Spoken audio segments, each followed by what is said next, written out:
Hi, എല്ലാവർക്കും നമസ്കാരം. ഇത്രയും ഇത്ര ടെൻഷനോടുകൂടി ഞെട്ടലോടുകൂടിയൊക്കെ ഒരു ടീസറിന് വേണ്ടിയിട്ട് കാത്തിരുന്നിട്ടില്ല. എനിക്ക് അതിലേക്ക് വേറെയൊക്കെ വരുന്നുണ്ട്.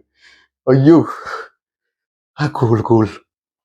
നിങ്ങൾക്ക് ഇത് ഉണ്ടാവില്ല, എനിക്ക് ഭയങ്കര ടെൻഷൻ. മോഹൻലാലും പൃഥ്വിരാജിന് പോലും സത്യം പറഞ്ഞ ഇത്ര ടെൻഷൻ ഉണ്ടാവില്ല. സാധനം വന്നിട്ടുണ്ട്. ഇന്നലെ മുതൽ വരെ എത്ര ദിവസമായിട്ട് വെയിറ്റ് ചെയ്യുന്നവരും, പ്രത്യേകിച്ച് ഇന്ന് രാവിലെ മുതൽ ഭയങ്കര സംഭവം. ഇങ്ങനെ കാത്തിരുന്നേ കണ്ടു നോക്കാം. Let's watch. 2 minute 23 second. Full voice കേട്ടോ, ഫുൾ വോയിസ്, ഹെഡ്സെറ്റ് ഫുൾ വെക്കുക. ആ ഒരു ഇൻട്രസ്റ്റിൽ വേണം കാണാൻ. Ready.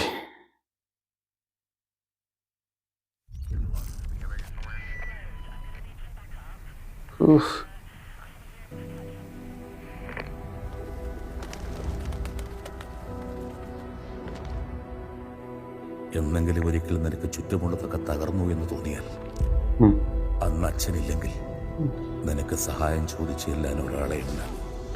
Stephen.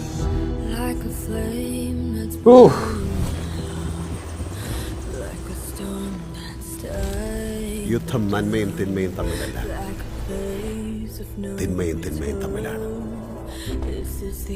He leads the most powerful mercenary hit group in Asia.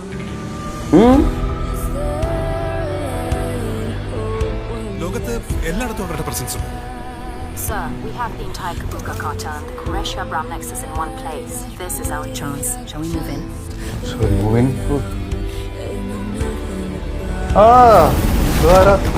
So ആരാണ് ഈ Stephen Nedumpally?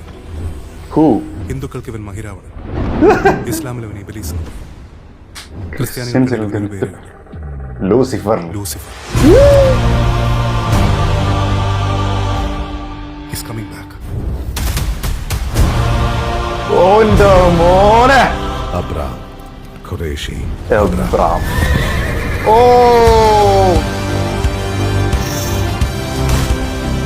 I hear gunshots. We're moving in. Abram.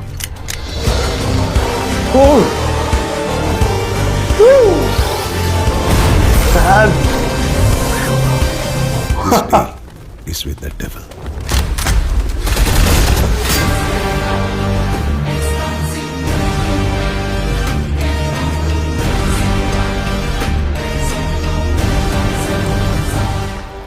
बस एक इशारा भाईजान, बस एक इंतजार रहेगा. I will be waiting. Oh!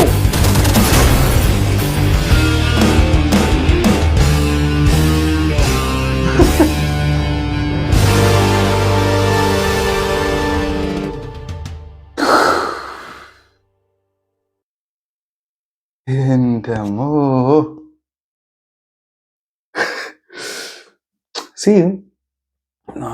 ഞാൻ എന്റെ സ്വപ്നത്തിൽ പോലും വിചാരിച്ച ടൈപ്പ് ഒരു സാധനമേ അല്ല തന്നിട്ടുള്ളത്. 100% ഇന്റർനാഷണൽ സ്റ്റഫ്. അങ്ങനെയാണ് എനിക്ക് പറയാൻ ആഗ്രഹിക്കുന്നത്. International quality, making, screens, colouring, ഇതിൽ ഉപയോഗിച്ചിട്ടുള്ള ഒരു എന്താ പറയുക ടെക്നോളജി, ഇതൊക്കെ നമുക്ക് ഒറ്റയ്ക്ക് മനസ്സിലാവില്ല. ഈ സാധനം എന്തോ ഉപയോഗിച്ചിട്ടുള്ളതെന്ന് കറക്റ്റായിട്ട് പറയാൻ അറിയുന്നല്ല പറഞ്ഞു. ഇതൊക്കെ ഇന്റർനാഷണൽ ലെവലാണെന്ന് ഒറ്റയടിക്ക് മനസ്സിലാവുന്ന രീതിയിൽ, ഒരുപക്ഷെ ഇത് മലയാളം സിനിമ തന്നെയാണോടെ എന്ന് ചോദിക്കാൻ തോന്നുന്ന രീതിയിലാണ് ചെയ്തു വെച്ചിട്ടുള്ളത്. എനിക്ക് തോന്നുന്നില്ല മലയാളത്തിൽ ഇങ്ങനൊരു പടം, ഇങ്ങനൊരു ടീസർ നമ്മൾ കണ്ടിട്ടില്ല. ഉറപ്പാണ് കണ്ടിട്ടില്ല. ഈ അത്ര ഗംഭീരമായിട്ടുള്ള ഒരു ടീസർ. പക്ഷെ ഇതില് മാസ് എലമെന്റ്സ് ഒരുപാടൊന്നും കൊടുത്തില്ല. അത് ലൂസിഫറിലാണെങ്കിലും അങ്ങനെ തന്നെയായിരുന്നു. ഒരുപാട് മാസ് ആയിട്ടുള്ള സാധനം ഇല്ല. പൃഥ്വിരാജ് ഓക്കെ ഇത്രയും ആൾ പ്രതീക്ഷിക്കുന്ന സാധനം ഒരു മാസ് കയറ്റിയേക്കാന്ന് പറഞ്ഞ വെറുതെ ഒരു ടീസർ, അങ്ങനെ സാധനമേ ചെയ്തിട്ടില്ല. തുടക്കത്തെ ആദ്യത്തെ ഒരു ഓപ്പണിംഗ് ഷോട്ട് നമ്മൾ ഹോളിവുഡ് സിനിമകളിൽ, വാർ മൂവീസിൽ കാണുന്ന ഇപ്പോൾ 1971 പോലത്തെ പടങ്ങൾ, അതൊക്കെ വൻ പടങ്ങളാണ് കേട്ടോ. ഞാൻ അത് കമ്പയർ ചെയ്യല്ല. അതിലൊക്കെ ചില സീൻസ് ഉണ്ടല്ലോ, ഇപ്പൊ ഡെങ്കിർക്കിലൊക്കെ ചില സീൻസ്, ആ പടമായിട്ട് ഒരിക്കലും കമ്പയർ ചെയ്യുന്നില്ല. പക്ഷെ അതിൽ ചില സീൻസിലൊക്കെ നമ്മൾ യുദ്ധം കഴിഞ്ഞതിന് ശേഷം ചില സ്ഥലങ്ങൾ കാണിക്കുമല്ലോ, അവിടുത്തെ ഒരു അറ്റ്മോസ്ഫിയർ അത് ഭയങ്കരമായിട്ട് ഇതിലുണ്ട്. ഇപ്പൊ പൊളിഞ്ഞടങ്ങുന്ന ബിൽഡിങ്ങിന്റെ അവശിഷ്ടങ്ങൾ, അതിലുള്ള ഇരുമ്പ്, അതൊക്കെ ഇങ്ങനെ ഈ സിമെന്റ് ഒക്കെ പോയതിനു ശേഷം ആ ഇരുമ്പ് കിടക്കുന്നത്, അതുപോലെ അവിടെ പുകയും പൊട്ടിയും കാര്യങ്ങളും, അതുപോലെ ഒരു ലേഡി ക്യാരക്ടർ, അവരുടെ പേര് എനിക്ക് കിട്ടുന്നില്ല. കഴിഞ്ഞ വർഷത്തിന്റെ പോസ്റ്ററിൽ വന്നപ്പോൾ ഈ ലേഡി തന്നെയാണെന്നാണ് എനിക്ക് തോന്നുന്നത്. എന്തായാലും അവര് പറയുന്നുണ്ട് ഞാനൊരു ഗൺ ഷോട്ട് കേൾക്കുന്നുണ്ട്, പോയി നോക്കാം എന്ന് പറഞ്ഞു പോകുന്നത്. എന്തോന്നടേ, ലൂസിഫറിൽ നമ്മൾ കണ്ടിട്ടുള്ള ആളെ അല്ല, എൻറ്റയർലി ഡിഫറെന്റ് ആയിട്ടുള്ള ഒരു ക്യാരക്ടറിനെ ഇവിടെ കാണിക്കുക. അത് നിങ്ങളിപ്പൊ കണ്ടെന്നൊന്നുമല്ല, ഒറിജിനൽ ചെകുത്താണ് നിങ്ങൾ കാണാൻ പോകുന്നത്. This deal is with the devil എന്നാണ് പറഞ്ഞത്. സോ ആ ഡെവിളിനെ നിങ്ങൾ കാണാൻ പോകുന്ന രീതിയിലാണ്. ആ തോക്കും കൊണ്ട് നിൽക്കുന്ന സാധനമൊക്കെ ഇതിനേക്കാളും ഗൂസ് ബംസിൽ ഭയങ്കരമായിട്ടുള്ള സാധനങ്ങൾ കുത്തിരിക്കുക വേണമെങ്കിൽ കാണിക്കാം. പക്ഷെ ഒന്നുമില്ല. ഇവര് ലൂസിഫർ നമുക്ക് തന്നപ്പോൾ കിട്ടിയുള്ള ഒരു സാധനം ഉണ്ട്, അതായത് ഒരു ക്ലാസിക് ടച്ച്. ആ ടച്ച് വിട്ടുപോകാതെ, ഞാൻ വീണ്ടും പറയണ, ക്ലാസിക് ടച്ച് വിട്ടുപോകാതെയാണ് കാണിച്ചിട്ടുള്ളത്. എന്നാൽ ഗൂസ് ബംസും ഇതൊരു വലിയ സാധനമാണ്. ഇതിന്റെ സ്കെയിലാണ് മനസ്സിലാവണം നമുക്ക്. മാസീവ് എന്നതിനപ്പുറത്തേക്ക് ഇത് എന്തൊരു വലിയ സിനിമയായിരിക്കും എന്നുള്ളൊരു തോന്നലാണ് ടീസർ എനിക്ക് പേഴ്സണലി ഉണ്ടാക്കിയിട്ടുള്ളത്. വേറൊരു സംഭവത്തിൽ കൂടുതൽ തന്നിട്ടില്ല. ജസ്റ്റ് ഒരു സ്ഥലം ഇപ്പൊ യുദ്ധം, ഇപ്പൊ നമ്മളിതിൽ പറയുന്നുണ്ട്, ഇതിനു മുമ്പ് നമ്മുടെ ലൂസിഫറിൽ പറയുന്നുണ്ടല്ലോ, പണ്ട് അഫ്ഗാനിലും ഇറാഖിലും ഒക്കെ യുദ്ധങ്ങൾക്ക് ശേഷം അങ്ങനെ യുദ്ധം നടന്നതിന് ശേഷമുള്ള സ്ഥലങ്ങളിലെ റീകൺസ്ട്രക്ഷൻ ഏറ്റെടുത്ത് അടങ്കലെടുത്ത് നടത്തിയിരുന്നു എന്ന് പറയുമ്പോഴുള്ള ആ യുദ്ധത്തിന്റെ ഒരു അറ്റ്മോസ്ഫിയർ ഉണ്ട്, യുദ്ധം കഴിഞ്ഞതിന് ശേഷമുള്ള അറ്റ്മോസ്ഫിയർ.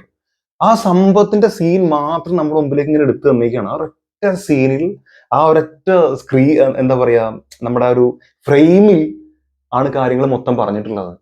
എന്നിട്ട് നമ്മൾ പറയണം, ഇനി നിങ്ങൾ ചിന്തിക്ക് എവിടെ ആയിരിക്കും എമ്പുരാൻ എത്തിയിട്ടുണ്ടാവുക എന്നുള്ളത് എന്ന് പറയാണ്. പിന്നെ എവിടെയോ ഒരു ഡോൺ ലേണറിന്റെ എന്തെങ്കിലും എന്നുള്ള പ്രതീക്ഷിച്ചിട്ടുണ്ട് സത്യമായിട്ടും. പക്ഷെ ഞങ്ങൾ പറഞ്ഞ പോലെ ടീസറിലും തരാൻ മാത്രം പൊട്ടനല്ല പൃഥ്വിരാജ് എനിക്ക് തോന്നുന്നുണ്ട്. ഞാൻ ഇതിന്റെ എന്താ പറയാ, ലൈവായിട്ട് സാധനം കണ്ടുകൊണ്ടിരിക്കുന്നു. ആശീർവാദത്തിലുണ്ട്, ലൈക്ക പ്രൊഡക്ഷൻസിൽ വന്നിട്ടുണ്ട്. പൃഥ്വിരാജ് പറയുന്നുണ്ട് ഇത് ഇങ്ങനെ ഇത്രയും വലിയൊരു പ്രോഗ്രാം ഒക്കെ വെച്ച് ഒരു ടീസർ ലോഞ്ച് ചെയ്യാൻ മാത്രം ഉണ്ടോ എന്നാണ് ഞാൻ ചിന്തിക്കുന്നതെന്ന്.